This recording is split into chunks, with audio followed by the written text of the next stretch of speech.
Doctor Sheikh से request करूंगा कि कृपया हमें अपने बारे में थोड़ा बताएं और अपने विचार रखें।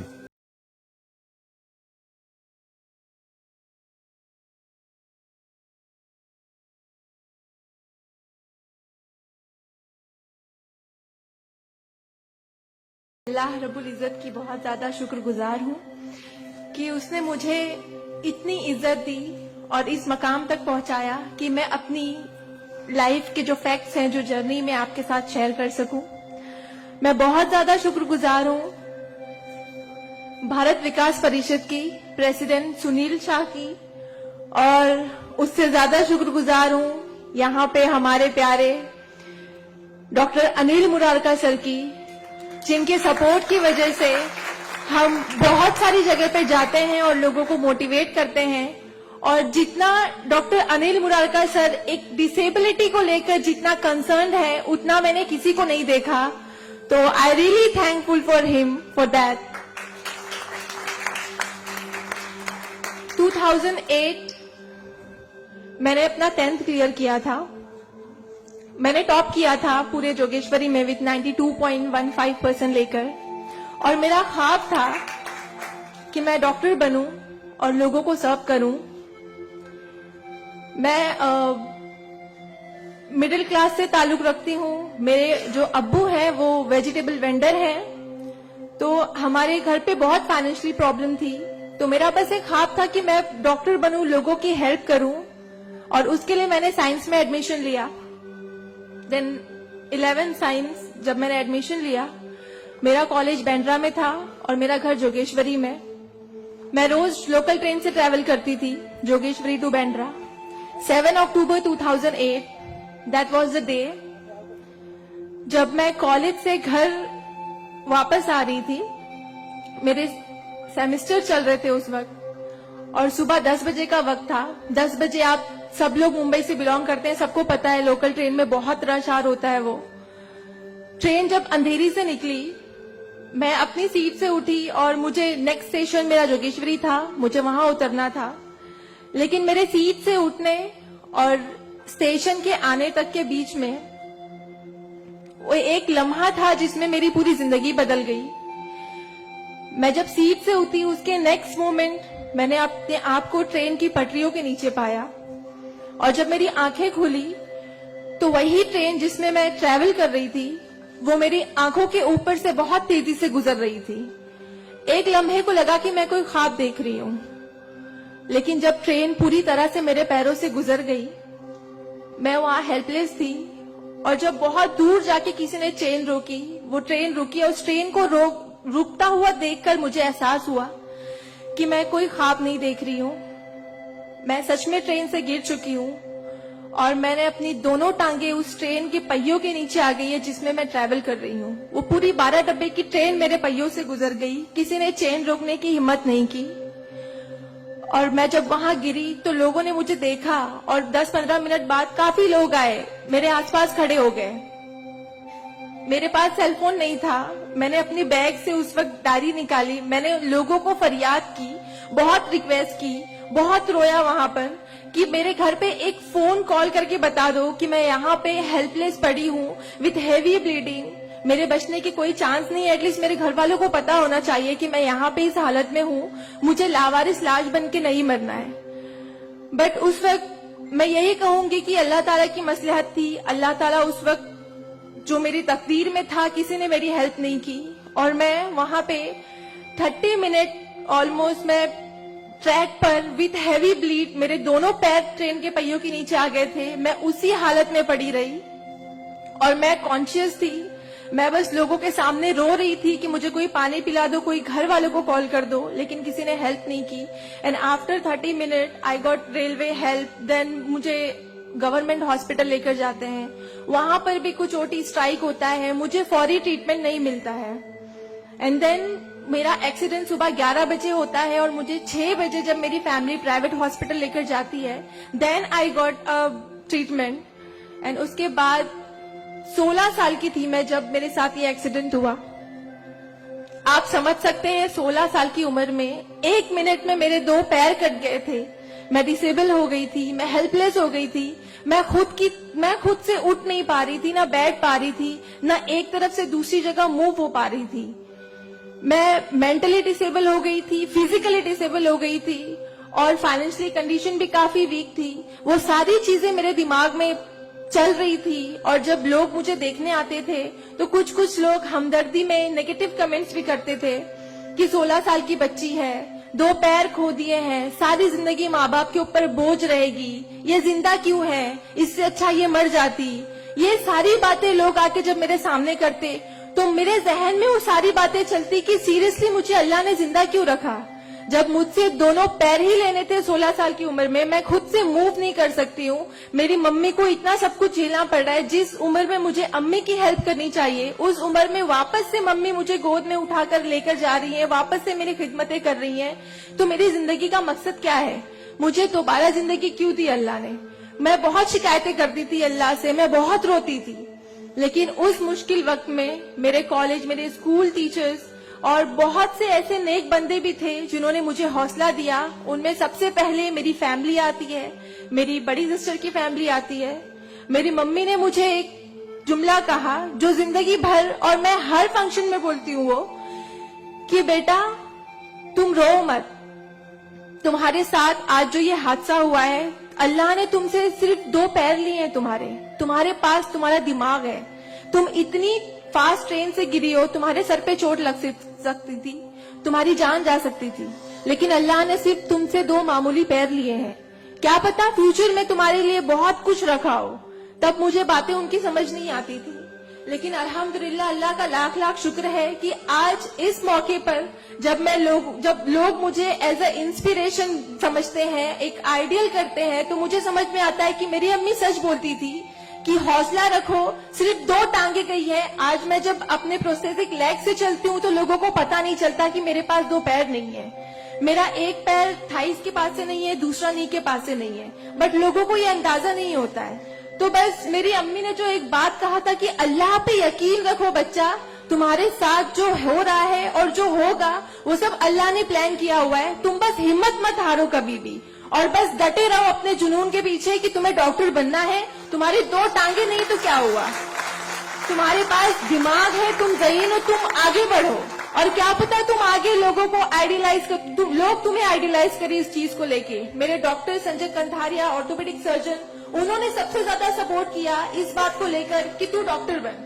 मैंने अपने जीने की उम्मीद छोड़ दी थी, डॉक्टर बनने की उम्मीद छोड़ दी थी, लेकिन जब उन्होंने मुझे बताया कि तुम डॉक्टर बन सकती हो, तुम बनो, देन मैंने प्रिपरेशन स्टार्ट की।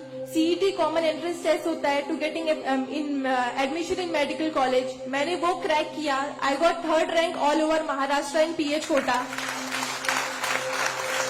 एंड आफ्टर दैट मुझे बहुत खुशी हुई कि मैंने 3rd रैंक क्लियर किया है। Now I got admission, I will get admission in MBBS. But वहां पर भी एक प्रॉब्लम थी मेरे लिए कि मुझे डिसेबल परसेंटेज 89% डिसेबल हूं मैं, और मेडिकल में एडमिशन के लिए 40 to 70 there is a criteria to get admission for MBBS. मैं मोर देन 70% डिसेबल हूं, ये कहकर मुझे उन्होंने डिनाई किया कि आप एलिजिबल नहीं हो, आप एमबीबीएस में एडमिशन नहीं ले सकते हो, आप डॉक्टर नहीं बन सकते हो। तो उस बात को लेकर मैं बहुत डिप्रेस हो गई। देन मैंने वापस अपनी डॉक्टर से हेल्प मांगी। उन्होंने मुझे एक मशवरा दिया कि आप हाईकोर्ट जाओ, बॉम्बे हाईकोर्ट, और जिस बात के लिए एक नॉर्मल स्टूडेंट को सिर्फ पढ़ाई करनी होती है, अच्छा रैंक लाना होता है, मुझे उस चीज के लिए मैंने वो किया, लेकिन उसके बाद भी मुझे बॉम्बे हाईकोर्ट जाना पड़ा।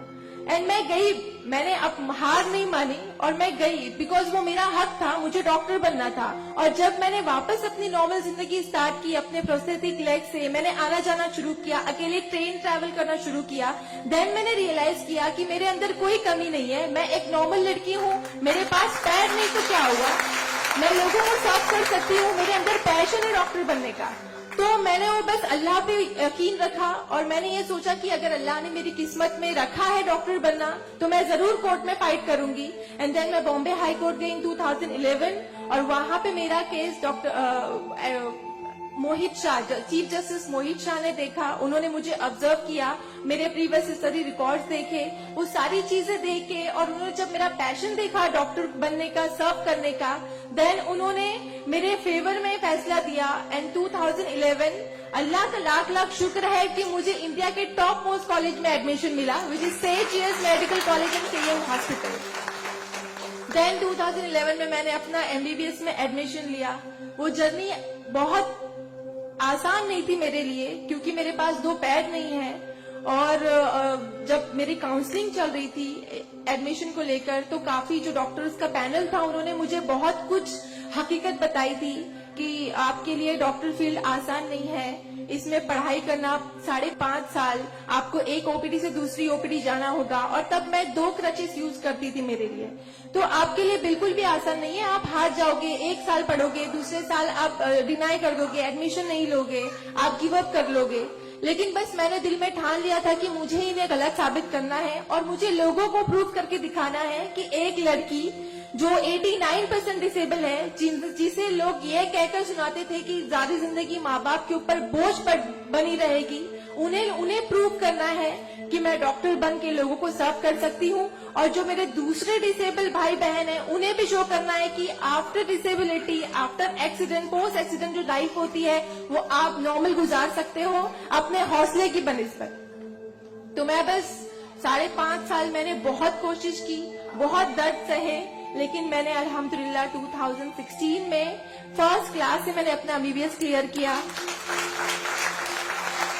और इस बात को देखते हुए मुझे बहुत खुशी होती है, इस बात को बहुत प्राउड मोमेंट था मेरे लिए कि इन 2016 ऑन वुमेन्स डे 8 मार्च मुझे बॉम्बे हाई कोर्ट में फेलिसिटेट किया गया, जो एक हिस्टोरिक मोमेंट था वहां पर कि आउटसाइड से किसी को उन्होंने फेलिसिटेट किया।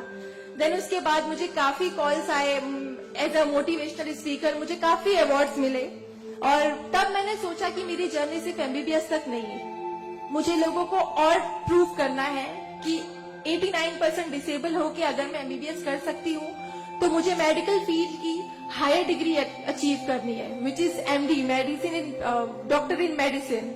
देन मैंने उसके लिए भी कॉमन एंट्रेंस टेस्ट दिया, and again I got third rank in all over Maharashtra. और यहाँ पर भी देन अगेन उन्होंने प्रॉब्लम क्रिएट की मेरे लिए। After completing my MBBS with flying colours, उन्होंने वापस मेरा मेडिकल एडमिशन डिनाई किया कि आप नहीं कर सकते हो बिकॉज यू आर 89% डिसेबल।